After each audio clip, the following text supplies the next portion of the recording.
നബി സല്ലല്ലാഹു അലൈഹി വസല്ലം തങ്ങളുടെ സന്നിധിയിലേക്ക് ഒരു മയ്യിത്തിന്, ഒരു ജനാസയെ കൊണ്ടുവന്നു. നബി സല്ലല്ലാഹു അലൈഹി വസല്ലം തങ്ങളോട് നിസ്കരിക്കാൻ പറഞ്ഞു. സ്വഹാബത്ത് പറഞ്ഞു, നബിയെ, മയ്യിത്ത് നിസ്കരിക്കല്ലേ? റസൂലുള്ളാഹി സ്വല്ലല്ലാഹു അലൈഹി വസല്ലം തങ്ങൾ ചോദിച്ചു, ലഅല്ല അലാ സാഹിബിക്കും ദൈനാ, ഈ നിങ്ങളുടെ കൂട്ടുകാരൻ, ഈ മരിച്ചു കിടക്കുന്ന മനുഷ്യർക്ക് വല്ല കടങ്ങളുമുണ്ടോ? ലഅല്ല സാഹിബിക്കും ദൈനാ.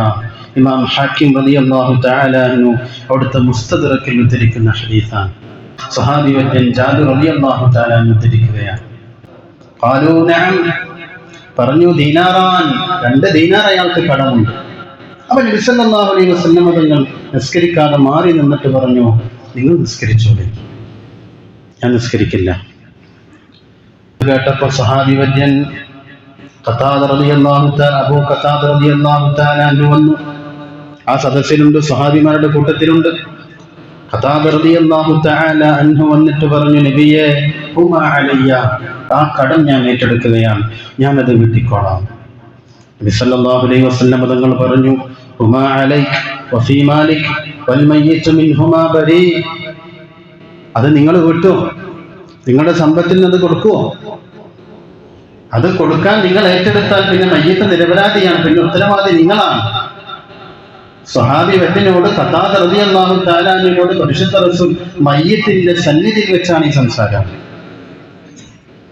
അപ്പൊ ഖതാദ റളിയല്ലാഹു തആല അൻഹു ഫഖാല നഅം ഫസല്ല അലൈഹി, പറഞ്ഞു, അതെ, ഞാൻ വീട്ടിക്കോളാം, ഉത്തരവാദി ഞാൻ. നബി സല്ലല്ലാഹു അലൈഹി വസല്ലം തങ്ങൾ നമസ്കരിച്ചു. 1ാമത്തെ ദിവസം മയ്യിത്ത് മറവ് ചെയ്തു. ഹദീസിന്റെ വ്യത്യസ്ത നിവേദനങ്ങളുണ്ട്. ആ നിവേദനങ്ങളിലൊക്കെ ഈ സംഭവം ഇരിക്കുന്നുണ്ട്. ഖതാദ റളിയല്ലാഹു തആല അൻഹു പിറ്റേ ദിവസം നബി സല്ലല്ലാഹു അലൈഹി വസല്ലം തങ്ങൾ കണ്ടു. ചോദിച്ചു, അല്ല, ഇന്നലത്തെ കടം നിങ്ങൾ വീട്ടിയോ? ഫഖാല ഖതാദതു ഖദ് ഖളൈതുഹുമാ യാ റസൂലല്ലാഹ്. ഖതാദ റളിയല്ലാഹു തആല അൻഹു നബി തങ്ങളോട് പറഞ്ഞു, നബിയെ, ഞാൻ ആ 2 ദീനാർ വീട്ടിയിരിക്കുന്നു. അപ്പോൾ നബി സല്ലല്ലാഹു അലൈഹി വസല്ലം തങ്ങൾ പറഞ്ഞു, അൽആൻ ഹീന ബറദത് അലൈഹി ജിൽദുഹു. ഖതാദ, ഇപ്പോഴാണ് അദ്ദേഹത്തിന്റെ ഖബർ തണുത്തത്, ഇപ്പോഴാണ് അദ്ദേഹത്തിന്റെ മൂടും അദ്ദേഹത്തിന്റെ കഫം പുടവയും ശരീരം ഒക്കെ തണുത്തുപോയത്, സ്വർഗീയമായത്. 2 ദീനാർ കടം വീട്ടാത്തതിന്റെ പേരിൽ പരിശുദ്ധ റസൂലുള്ളാഹി സ്വല്ലല്ലാഹു അലൈഹി വസല്ലം തങ്ങൾ മയ്യിത്ത് നിസ്കാരം പോലും മാറ്റി വെക്കുന്നുവെങ്കിൽ ഗൗരവപൂർവ്വം നമ്മൾ ആലോചിക്കുക.